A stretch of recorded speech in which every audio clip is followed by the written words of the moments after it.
Well, there was one man I had to talk to when all this broke, and that is our good friend, Chris Kluwe. Shoot, I forgot to wear my Sparkle Pony T-shirt. I'm going to go up and change. But former Minnesota Vikings punter and just all-around awesome guy. Chris Kluwe, good morning, Chris. Hey, how's it going? I'm good. How have you been? I have been fantastic. By the way, I just wanted to clarify one thing. As Donald Trump tweeted, ratings are way down for the NFL. Combined CBS, Fox, NBC, ESPN, NFL ratings were up this weekend compared to Week 3 in 2016. Just for, fact-checking purposes. Fake news. Fake news. Chris, so this must be, just feel eerie to you. You obviously stood up for gay rights, being a straight man yourself, and, went through this controversy between politics and football. You got to tell me what your take is on all this that's happening. Yeah, no, it definitely still feels very familiar, although this is obviously at a much larger scale. And, I think that it's important that we call this what it is, which is a fascist would-be dictator in charge of our country trying to crack down on dissent from minorities. I mean, that is the textbook explanation for what is going on. Yeah, you tweeted, you said, slavish devotion to a cult of personality over all else, consolidation of power into a few corporate state hands, demonizing minorities. You can literally look up the definition of fascism and take off all the boxes. Call a thing what it is. And you're absolutely right. It's not patriotism. Yeah, no, being an American citizen isn't about just following orders no matter what. Like, that's not what the ideal of America is. The ideal of America is saying, okay, if I'm not being treated with the same justice and equality that other citizens are receiving, why is this the case, and what can we do to fix it? Yeah. It certainly felt like a tipping point to me last night when the entire Dallas Cowboys took a knee, including Jerry Jones, the owner, right? I mean, you can't read that any other way than a giant FU to Donald Trump, don't you think? Yeah, no, I absolutely agree. And you know what I think the really interesting part about the Cowboys going down on a knee is that it reveals the lie of all those who say this isn't about race. Because the Cowboys took a knee before the anthem. They did not take a knee during the anthem. Right. And that crowd booed them. So clearly it's not about the anthem. Mm-hmm. Yeah, exactly.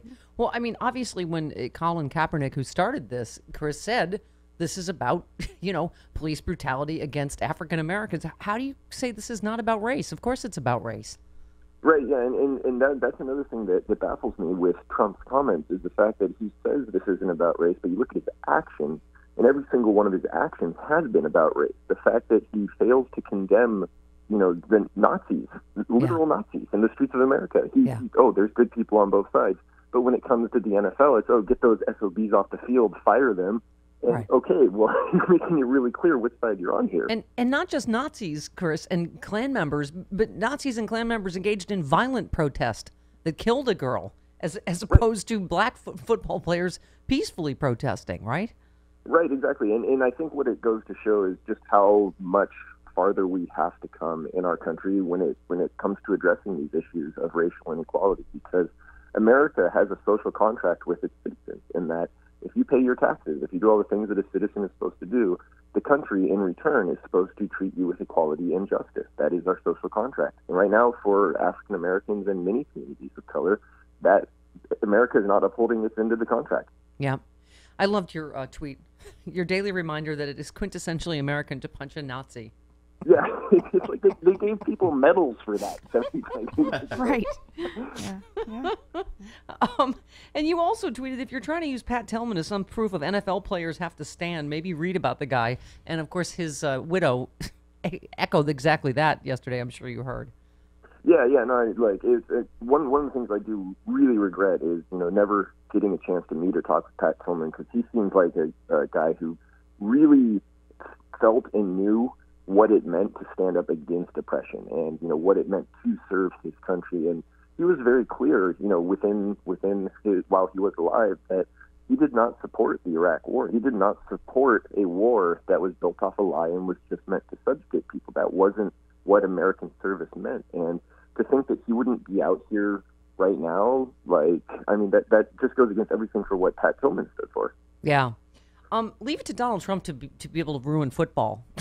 Right? It's like the one time a week we can get away from, right? I mean, It really is. I mean, it's hard to, particularly the fact that he defended, as very fine people, as you say, these Nazis and Klan members, waving a Confederate flag, which is the flag of traitors, and he himself is a traitor who sold his country out to Russia and also didn't serve in the military, right? Right, yeah, and it's particularly rich that it's coming from Donald Trump, who had 5 deferments, who, obviously, was feeling too sickly to go serve his country. Yet now it's this is all about the military. This is all about military honor, and it's like, no, that's not what the American flag represents. Yeah. The military is part of America, but a whole bunch of other parts are normal, everyday citizens who deserve the same rights as everyone else. Yeah, Chris, we're at a place where. Not only is he, I mean, he's not just the most divisive president, he's the most divisive person I think we've ever encountered in our public life. I mean, to have to watch him in the space of a couple of months call Nazis some fine people and a peaceful protester a son of a bitch.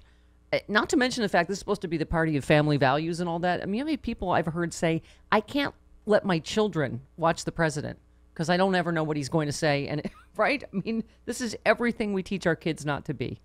Right, yeah. It's the president is supposed to be a role model, but he's supposed to be a positive role model, not a negative role model. And I think a really telling fact right now is the fact that the president has spent the past 5 days or so going on about the NFL, while 3.5 million American citizens in Puerto Rico are without power, are probably going to be without power for up to 3 months.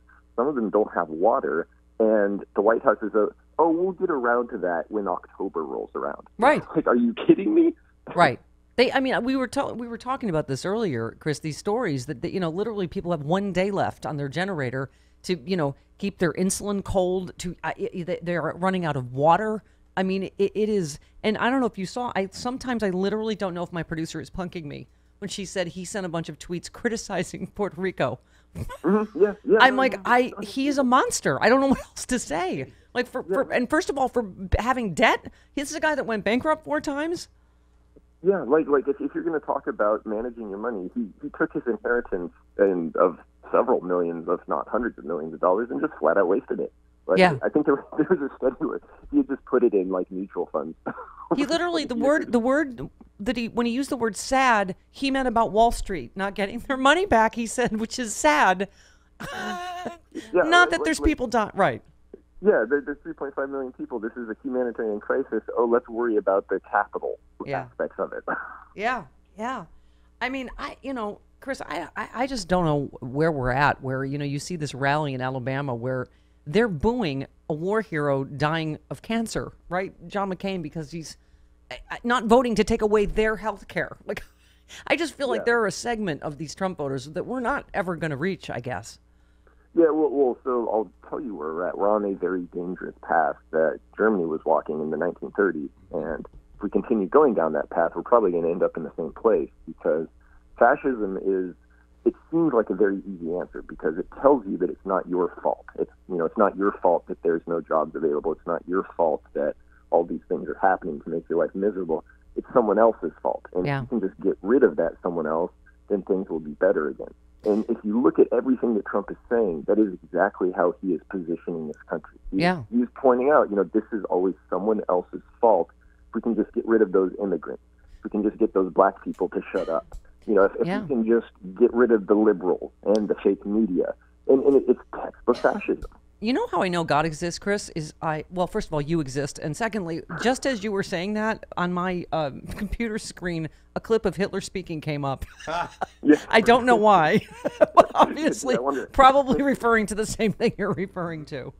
Yeah, no, and the thing is, though, is that, we kind of joke about it, but I think it's very important that people call this for what it is, because fascism doesn't go away on its own. Like, it spreads and it multiplies, and if we don't stop it now, then it's going to be a lot harder to stop later on. And we have historical proof of what happens when fascism gets a lot harder to stop. Yeah. And it generally involves a lot of bodies in graveyards at the end of it. Yeah.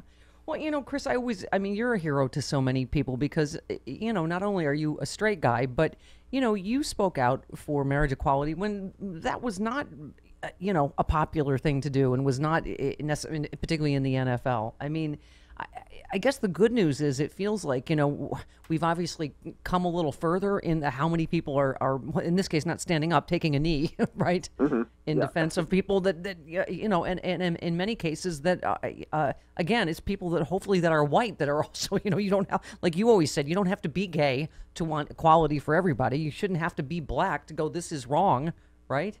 Right, exactly. Like, and that's one of the things that is what being an American citizen is about, is recognizing that, okay, if my fellow citizens, no matter what their skin color, no matter what their gender identity, no matter what their ethnicity, if they are being discriminated against and oppressed, I am going to do something to try and fix that. That is what being an American is about. Yeah. God bless you. I still want you to punt the bouquet at my wedding. I just can't find anyone to marry me yet. But you just listen. Let me know. You're still in great shape. Eight individual and team records Chris Kluwe set for the Minnesota Vikings, ladies and gentlemen. And now he is a fantastic humor columnist for the sports website Deadspin.